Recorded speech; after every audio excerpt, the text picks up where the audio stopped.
Shalom, selamat siang. Senang sekali bisa berjumpa di dalam ibadah pada saat siang hari ini, dan saya senang karena melihat kita adalah orang-orang yang setia beribadah kepada Tuhan Yesus. Dan percayalah, kesetiaan kita beribadah kepada Tuhan Yesus itu akan menjadi sebuah buah yang manis rasanya di dalam hidup kita, sehingga setiap kita bisa berkata kehadiran Tuhan itu sudah cukup bagi kami. Berapa banyak di antara kita yang percaya bahwa Tuhan adalah setia dan Dia ada di tempat ini? Boleh kasih tepuk tangan yang paling meriah buat Tuhan Yesus? Oke, siang hari ini kita akan kembali belajar satu firman Tuhan yang terambil di dalam 1 Raja-Raja pasal 17, ayat yang ke-7 sampai dengan ayat yang ke-16. 1 Raja-Raja pasal 17 ayat yang ke-7 sampai 16. Saya akan bacakan ayat yang ke-7, lalu teman-teman di tempat ini bisa membacakan ayat selanjutnya, dan nanti di ayat 16 kita akan bacakan ayat tersebut sama-sama. Ayo kita baca. Tetapi sesudah beberapa saat sungai itu menjadi kering sebab hujan tiada turun di negeri itu. 8, 2, 3. Bersiaplah pergi ke Sarfat yang termasuk wilayah Sidon, dan diamlah di sana. Ketahuilah, aku telah memerintahkan seorang janda untuk memberi engkau makan. 10.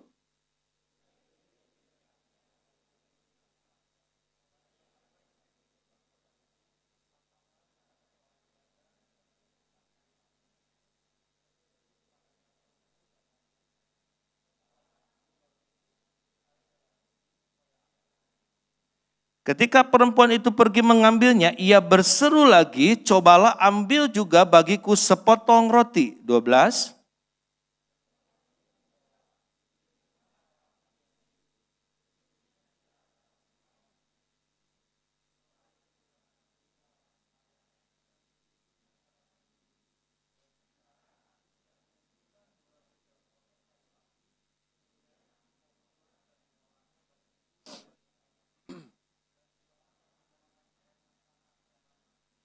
Tetapi Elia berkata kepadanya, janganlah takut, pulanglah, buatlah seperti yang kau katakan, tetapi buatlah lebih dahulu bagiku sepotong roti bundar kecil daripadanya, dan bawalah kepadaku, kemudian barulah kau buat bagimu dan bagi anakmu. 14.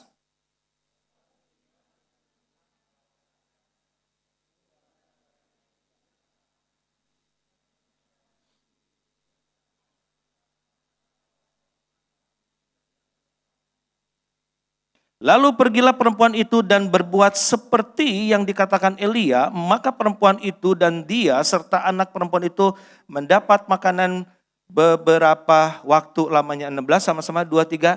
Tepung dalam tempayan itu tidak habis dan minyak dalam buli-buli itu tidak berkurang, seperti firman Tuhan yang diucapkannya dengan perantaraan Elia. Nah, renungan kita siang hari ini akan saya kasih judul awareness. Awareness itu artinya kesadaran. Kesadaran memiliki arti di mana kondisi mental. Jadi kesadaran adalah sebuah kondisi mental di mana di dalamnya itu terdapat pertimbangan yang proporsional antara keyakinan, kepercayaan, kekhawatiran, dan keinginan. Jadi kesadaran atau awareness adalah di mana kondisi mental itu berada dalam kondisi yang proporsional. Artinya antara harapan sama kekhawatiran itu bisa ditimbang-timbang. Jadi bukan dalam keadaan yang emosional atau bahkan terlalu menggebu-gebu. Itu namanya awareness atau kesadaran. Satu kali dalam sebuah perjalanan saya dengan anak saya di sebuah mobil, lalu tiba-tiba anak saya tanya begini sama saya, papi katanya, papi pernah gak berpikir dalam hidup ini, jadi anak saya tanya, papi pernah gak berpikir dalam hidup ini, kenapa papi bisa menjadi papi sekarang seperti ini? Nah, jadi saya lagi nyetir rada-rada kalau orang Jawa bilang, orang mudeng gitu ya. kurang paham. Jadi saya tanya, maksudnya gimana bro? Jadi saya sama anak saya suka panggil bro gitu. Saya tanya, bro maksudnya gimana? Ya jadi maksudnya papi pernah berpikir nggak, kalau Adrik sih suka berpikir begini, kenapa Adrik harus lahir menjadi Adrik yang menjadi anak papi dan mami? Saya cuma mikir gini dalam hati, bro lu tuh baru aja kelas 6 SD, umur juga baru 11, kenapa kasih pertanyaan yang berat-berat begini? Ya kasih pertanyaan tuh mau makan di mana, mau sekolah di mana. Ini kok nanya, pernah berpikir nggak kenapa Adrik ini menjadi Adrik seperti ini? Lalu dari pertanyaan itu saya bersyukur sama Tuhan, sepertinya disadarkan. Jadi disadarkan bahwa arti kehidupan ini sebenarnya apa. Jadi saya jawab begini, saya bilang, bro, kenapa kamu menjadi anak papi dan mami? Yang pertama, itu karena Tuhan yang memberikan kehidupan kepada kamu.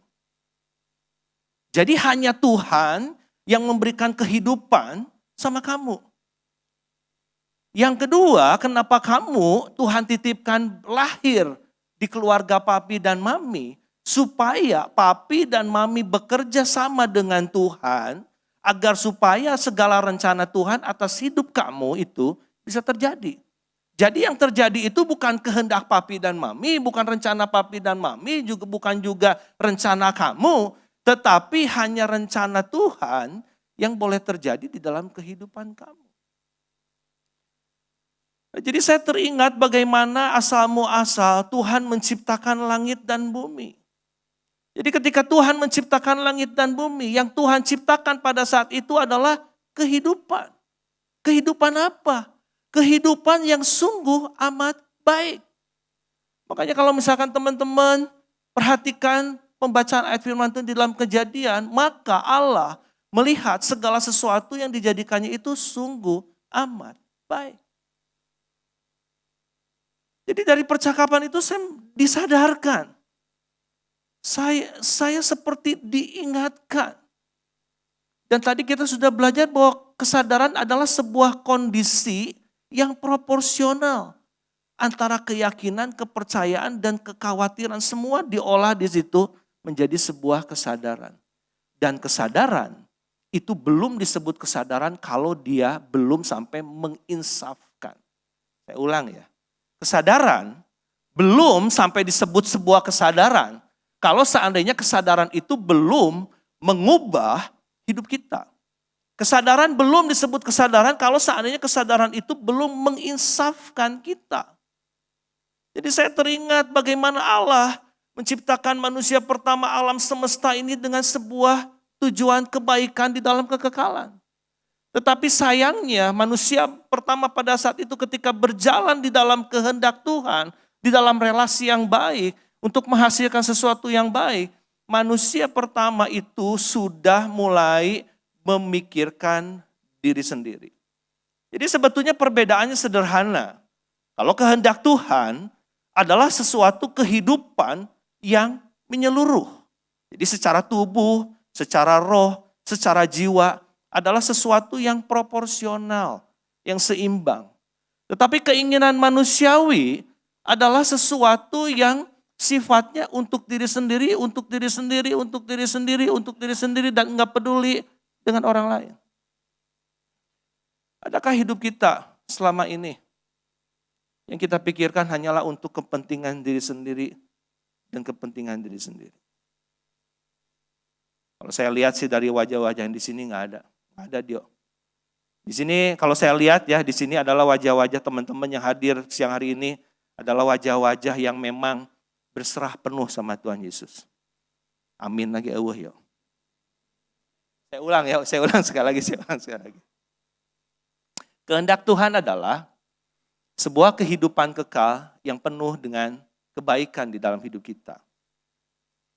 Tetapi kehendak manusiawi kita adalah segala sesuatunya untuk saya, dan untuk saya. Makanya kalau seandainya kita perhatikan juga kenapa banyak pertikaian, kenapa banyak percekcokan, kenapa banyak perselisihan. Karena kalau seandainya kita pelajari, kita mengerucutkan segala sesuatu, pasti di situ sudah terletak keegoisan. Betul apa betul?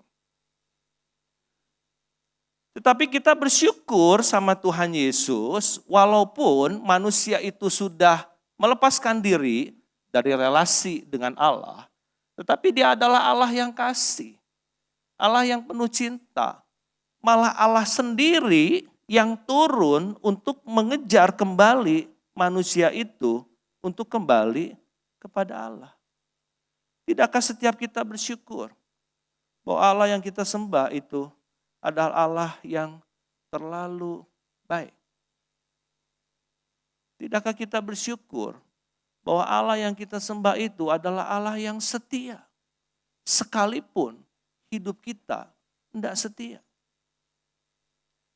Tidakkah kita bersyukur bahwa Allah itu adalah Allah yang penuh kasih limpah anugerahnya, sekalipun seringkali kita melupakan kebaikan Tuhan? Nah, mari kita belajar dari pembacaan ayat firman Tuhan siang hari ini. Paling tidak ada beberapa hal yang bisa kita pelajari. Kalau kita lihat di sini, ada sebuah kondisi namanya Nabi Elia. Jadi kalau zaman dulu, zaman hukum Taurat dulu, yang namanya Nabi itu adalah utusan Tuhan. Jadi kalau misalkan umpama kita hidup pada zaman dulu, nih umpama kita hidup zaman dulu, lalu katakanlah Tekfuk ini Nabi. Jadi kalau misalkan ada di antara teman-teman mau mengadakan sesuatu atau mau berbuat sesuatu, itu biasanya tanya sama saya gitu loh, tanya sama Nabi. Kira-kira Tuhan berkenan gak ya kalau misalkan umpama saya mau bercocok tanam, menanam padi, lalu padi itu katakanlah mau dijual misalkan dengan harga 10.000 misal. Nah biasanya petani itu datang untuk konsultasi sama Nabi. Nabi kalau misalkan seandainya saya mau jual ini, melakukan ini kira-kira berkenan gak ya kepada Tuhan? Jadi orang zaman dulu juga tahu bahwa ketika dia mau melakukan sesuatu itu, dia selalu memikirkan apakah hal itu berkenan enggak sama Tuhan. Itu sebabnya kenapa umat Tuhan itu selalu datang dulu sama Nabi minta petunjuk. Makanya kalau kita perhatikan juga orang-orang itu kenapa suka dengan ramalan. Kenapa orang itu suka di kuamiah? Kalau orang Chinese bilang di kuamiah, tahu ya dikocok-kocok itu nanti ada yang kayu yang copot, dilihat. Wah, hari baiknya Jumat Kliwon. Nanti kalau misalkan seandainya mau buka toko, maka buka tokonya jam 11 tepat hari Minggu. Wah, itu mah pas barengan pisan sama ibadah umum 3 ya. Itu sebabnya kenapa orang-orang itu suka dengan apa yang namanya perkiraan bintang, horoskop tuh. Karena memang orang itu, manusia kita ini butuh petunjuk gitu loh. Jadi di situ ada nabi. Yang kedua, kalau kita perhatikan di situ ada janda. Janda zaman dulu adalah seorang wanita yang harus diperhatikan karena sudah tidak bersuami. Jadi janda dalam kondisi dulu adalah seseorang yang harus lebih diperhatikan. Mungkin di gereja juga ada wadah diakonia untuk memperhatikan para janda, para yatim, yatim piatu. Jadi seperti saya harus diperhatikan karena saya sudah yatim piatu. Jadi dia tolong perhatikan Kotekfuk karena Kotekfuk sudah yatim piatu. Jadi harus diperhatikan. Nah lalu yang ketiga, kalau kita perhatikan ada nabi, ada janda, ada kondisi. Ada kondisi, makanya ketika Nabi itu bercakap-cakap sama wanita ini mengatakan saya enggak punya apa-apa.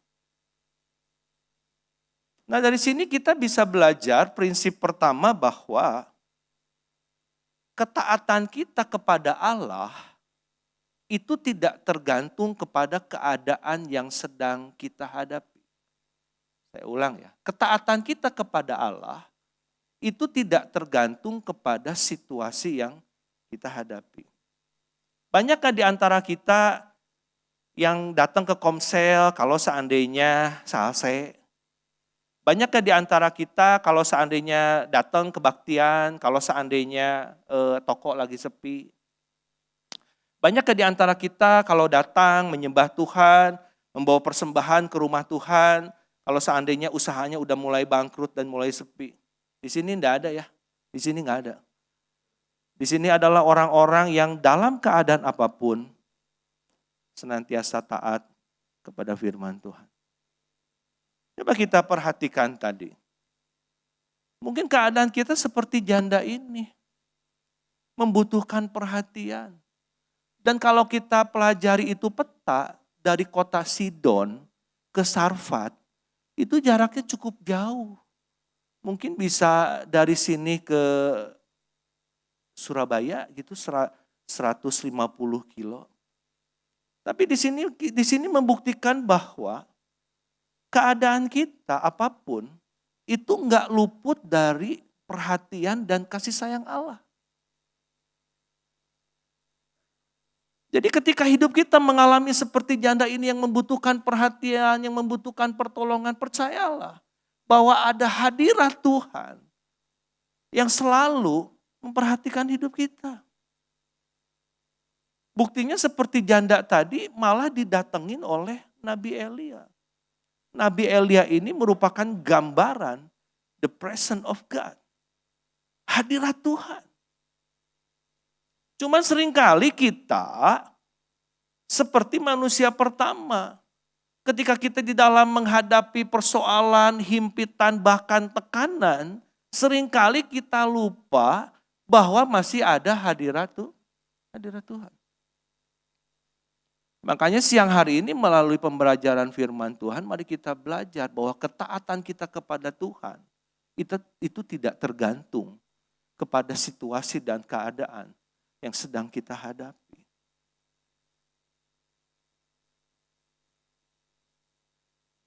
Kalau seandainya kita perhatikan ya, ini saya mau mulai mencoba seperti mendeskripsikan. Katakanlah saya ini janda tadi. Ya. Berarti I don't have enough money, saya enggak punya uang, saya enggak punya tabungan, saya enggak punya deposito, saya enggak punya apa-apa. Tiba-tiba ini datang hamba Tuhan ke rumah saya, minta makan. Kalau seandainya hamba Tuhan yang datang ke rumah saya, lalu saya katakan bahwa aduh Pak Pendeta, aduh Pak Pastor, jangankan saya kasih Pak Pastor ini makan. Saya aja sedang berencana hanya untuk mengolah makanan, lalu setelah makanan itu saya makan, lalu saya pun mati. Ini sebuah situasi yang sulit yang sedang kita hadapi. Dan kalau seandainya saya mengatakan begitu sama pastor atau sama pendeta yang datang ke rumah saya, orang Chinese bilang cengli enggak? Cengli ya. Karena memang keadaannya saya lagi susah gitu loh. Nah dari prinsip ini kita juga bisa belajar bahwa prinsip yang kedua, selain ketaatan, kepercayaan kita kepada Allah itu akan mengubah persepsi dan pandangan kita tentang Tuhan. Saya ulang sekali lagi, kepercayaan kita kepada Allah itu akan mengubah persepsi atau pandangan kita tentang Tuhan. Saya bayangkan, kalau seandainya pun saya jadi hamba Tuhan itu, datang ke rumah janda itu, dan saya juga melihat dia dalam keadaan susah, mungkin secara lahiriah, wah saya bocengli banget kalau saya minta makan gitu loh. Harusnya saya yang kasih makan. Tapi lihat firman Tuhan yang mengajarkan, kasih aku makan dulu. Ini semua pergumulan. Mungkin hidup kita juga diperhadapkan seperti itu. Apakah kita mau percaya kepada keadaan yang sedang kita hadapi? Banyak orang ini keadaan yang cukup sulit. Mau berbisnis sulit, perekonomian sulit, semuanya serba sulit. Nah, apakah kita mau berada di dalam sebuah situasi yang sulit seperti janda ini, lalu kita hanya berpusat kepada diri sendiri sama seperti Adam dan Hawa? Kalau seandainya janda itu berpusat hanya kepada dirinya sendiri, pemeliharaan Tuhan terjadi enggak? Enggak. Jadi seringkali di dalam hidup kita ini adalah tidak adanya kesadaran atau awareness bahwa ada the presence of God. Ada kasih Allah yang selalu menyertai hidup kita musim apapun di dalam hidup kita ini. Tapi kita bersyukur siang hari ini firman Tuhan kembali mengingatkan kita, menyadarkan kita, supaya dalam keadaan apapun kepercayaan kita ini akan mengubah pandangan kita tentang Tuhan. Dan prinsip yang ketiga yang kita bisa pelajari, ketaatan dan kepercayaan kita kepada Tuhan akan memberikan kepada kita kehidupan yang kekal penuh dengan kebaikan. Ketaatan dan kepercayaan kita kepada Tuhan akan mendatangkan kehidupan kekal yang penuh dengan kebaikan. Saya tahu ini sebuah situasi yang tidak mudah. Saya juga kalau bayangkan seorang janda ini kan kalau kita perhatikan terus firman Tuhan, dia juga cuma bilang saya akan cuman mau mengambil 2-3 batang kayu bakar, lalu mau pulang ke rumah, lalu mengolahnya, aku makan sama anak aku makan, besok aku mati. There is no hope. Udah enggak punya pengharapan lagi. Jangankan mau jadi orang sukses, jangankan mau jadi orang berhasil. Tetapi bersyukur, mari kita sama-sama mulai sadar. Dan kesadaran itu bisa dikatakan menjadi sebuah kesadaran. Kalau kesadaran itu justru membuat kita menjadi insaf. Banyak orang kita sadar kan cuman begini, yes I know, tekfuk aku tahu. Aku tahu Tuhan berkuasa, aku tahu firman Tuhan menjadi penuntun dalam hidup aku. Jadi jawabannya cuman aku tahu dan aku tahu gitu loh. Kalau seandainya kita hanya sekedar tahu, kita belum dikatakan sadar gitu loh. Karena kesadaran itu adalah sebuah kondisi mental yang proporsional, menimbang semua keyakinan, kepercayaan dan kekhawatiran sampai mengubah hidup kita. Saya berdoa siang hari ini, apapun keberadaan kita, mungkin kita sedang mengalami seperti seorang janda ini, tetapi percayalah, di sana ada the presence of God. Dan kalau kita taat dan percaya, maka mujizat akan terjadi di dalam hidup kita. Sehingga kita mampu berkata, oh iya, Tuhan baik. Dan setelah kita mendapatkan kebaikan dari Tuhan, maka hidup kita, langkah kita ini akan penuh juga dengan kebaikan. Sehingga setiap orang yang berjumpa dengan kita, dia akan melihat dan dia akan merasakan bahwa memang adalah hidup kita penuh dengan kebaikan, sehingga setiap orang boleh percaya bahwa Tuhan itu adalah memang Tuhan yang hidup dan Tuhan yang benar. Mari kita berdoa.